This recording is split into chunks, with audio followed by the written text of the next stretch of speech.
बिस्मिल्लाहिर्रहमानिर्रहीम। अस्सलामु अलैकुम नाजरीन। ZF न्यूज़ क्लिक के नए प्रोग्राम के साथ मैं हूं जाहिद फारूक।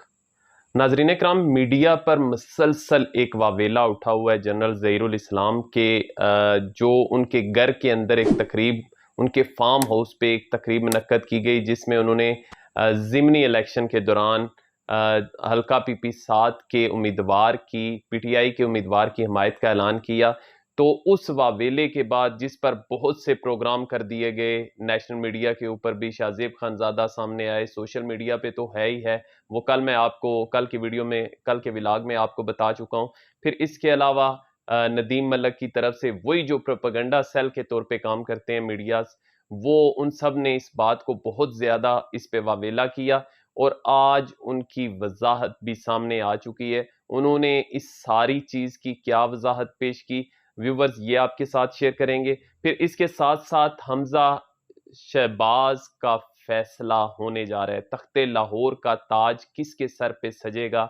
क्या हमजा शहबाज वजीर आला पंजाब रहेंगे? ये बहुत अहम नुक्ता आपके साथ शेयर करने जा रहा हूं। बाकी खबर तो आपको पता चल गई होगी कि कल फैसला होगा, अदालत की तरफ से क्या कहा गया। उससे हट के एक नुक्ता नजर है, वो मैं आपके साथ शेयर करूंगा और उसमें आपको खुद महसूस होगा कि किस कदर सदाकत है।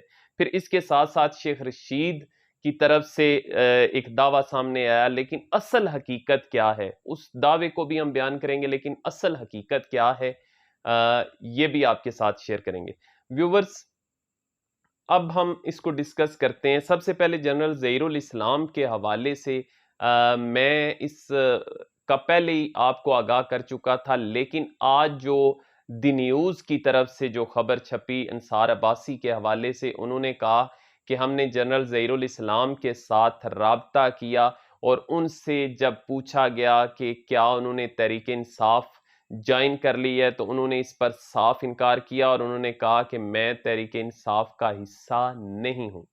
और जब से इमरान खान वजीर आजम बने उसके बाद से मेरा आज तक उनके साथ कोई राब्ता नहीं हुआ। चूंकि मैं इस हलके से तल्लक रखता हूं और जो उनका गांव है मटोर, उसकी सियासी सूरत हाल से मैं आपको आगाह कर चुका हूं। उनकी बरादरी के जितने भी लोग थे, उन्होंने ये फैसला किया कि वो तहरीक इंसाफ के उम्मीदवार की हमायत करना चाहते हैं और ये टास्क उन्होंने दिया जनरल ज़हीरुल इस्लाम को कि आप अपनी बरादरी के फैसले की अनाउंसमेंट करें।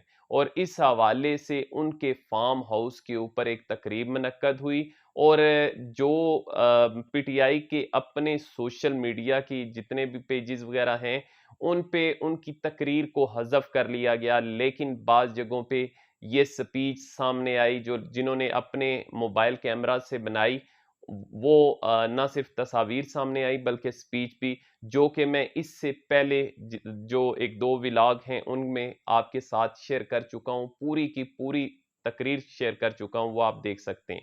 अब मैं उस पर बात नहीं करूंगा।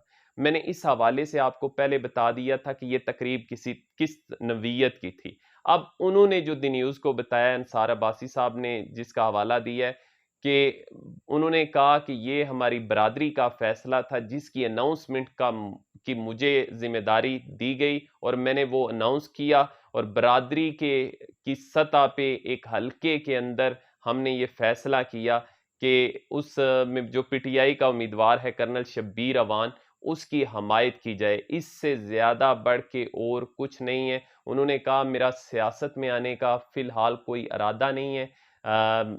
फिर उन्होंने उनके हवाले से और भी मजीद इल्ज़ाम लगाए जाते हैं कि उन्होंने जो धरना हुआ था 2013 और 14 का, उसमें पार्टिसिपेट किया, उसमें लंदन के अंदर जो मुलाकातें हुई उसमें वो शरीक थे।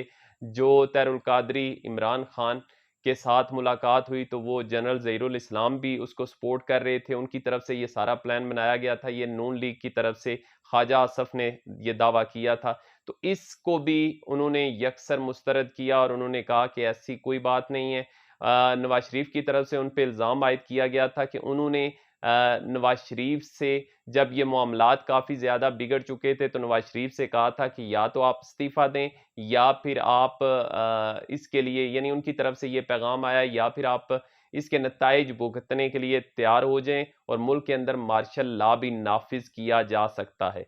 इस हवाले से भी उन्होंने खुल के वजाहत की कि उन्होंने कहा कि मैंने कोई ऐसा पैगाम नहीं दिया और ना ही उस वक्त की हुकूमत को, बल्कि हम तो उनसे यही कहते रहे कि इनको अच्छे तरीके से एहतजाज को हैंडल करें और मुज़ाकरात के ज़रिए मामलात को हल करने की कोशिश करें। मेरी तरफ से किसी किस्म का ऐसा मुतालबा उनसे नहीं किया गया। अब उनकी तरफ से ये वज़ाहत आ चुकी है, मैंने ये ज़रूरी समझा, चूँकि मेरे 2-3 व्लॉग इससे पिछले जो हैं वो इसी मामले पे थे, तो इस हवाले से आपको ज़रूर आगाह करूँ। व्यूवर्स, आते हैं हमज़ा शहबाज के हवाले से। आज अदालत की तरफ से लाहौर हाई कोर्ट में एक समाअत हुई। उस समाअत का हाल तो यकीनन आपने मीडिया के ज़रिए सुन लिया होगा, उस पे कल फैसला होने वाला है और इस फैसले की इम्प्लीकेशन, अब फैसला क्या आएगा ये तो इस पे हम बात नहीं करेंगे क्योंकि ये अदालत के अंदर है, लेकिन इसकी इम्प्लीकेशन क्या होंगी? क्या हमज़ा शहबाज को इक़्तिदार से हटा दिया जाएगा? व्यूवर्स, ये लगता नहीं है। अब यहां पे डिसीजन, आप आगे की मुस्तकबिल की प्रिडिक्शन कर सकते हैं।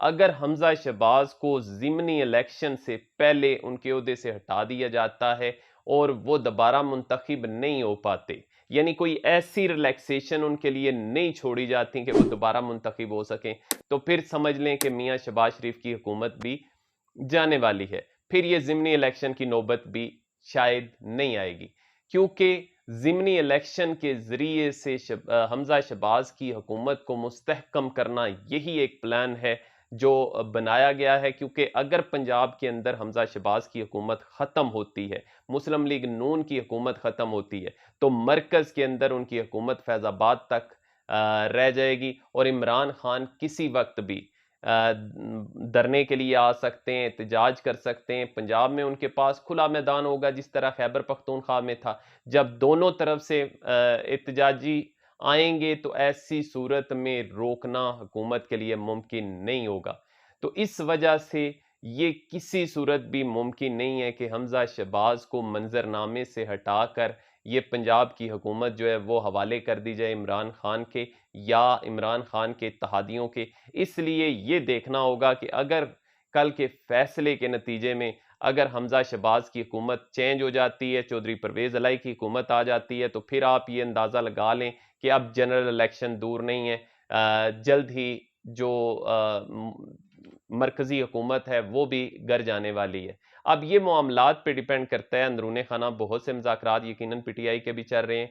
वो उन मुज़ाकरात की सूरत हाल क्या है, उसमें कितनी कामयाबियाँ हासिल हुई, ये तो खान साहब बेहतर जानते हैं। लेकिन उनकी तरफ से भी आज एक ऐलान किया गया जिसमें पुलिस को उन्होंने कहा कि वो अपनी जो आईनी उनका काम है उस आईनी ज़िम्मेदारियाँ निभाएँ और उससे बढ़कर शाह की वफ़ादारी ना करें। इस हवाले से उन्होंने बात की और जो एहतजाज के हवाले से जो 2 जुलाई को उन्होंने एहतजाज की कॉल दी है, उस हवाले से भी उन्होंने बात की कि वो 2 जुलाई का एहतजाज किस तरीके से कामयाब बनाना है। खैर वो तो जनरल बातें। शेख रशीद की तरफ से भी एक दावा सामने आया। खैर उनकी तरफ से बहुत से दावे आते रहे कि हुकूमत जाने वाली है, फलां जून में चली जाएगी। अब उन्होंने कहा है कि जुलाई का महीना बहुत अहम है। व्यूवर्स, जुलाई का महीना मैं खुद समझता हूं कि बहुत अहम है। उसकी वजह क्या है? उसकी वजह पंजाब के अंदर होने वाला जो मुकाबला है, जो पंजाब के अंदर रस्सा कशी चल रही है, वो सबसे इंपॉर्टेंट है। अगर पंजाब की इस रस्सा कशी के दौरान हमजा शहबाज अपनी हुकूमत मुस्तहकम कर लेते हैं, वो ज़िमनी इलेक्शन भी किसी तरीके से उनको जितवा के आगे उनकी जो तादाद है, मतलूबा तादाद वो पूरी कर दी जाती है, तो फिर यकीनन मरकज़ी हुकूमत जो है वो जुलाई के बाद भी चलती रहेगी और जब वो चाहेंगे इलेक्शन करवाएंगे, उनको कोई रोक नहीं सकेगा। अगर पंजाब के अंदर हुकूमत ख़त्म हो जाती है तो फिर मरकज़ी हुकूमत के चलने के चांसेस बहुत कम हो जाते हैं।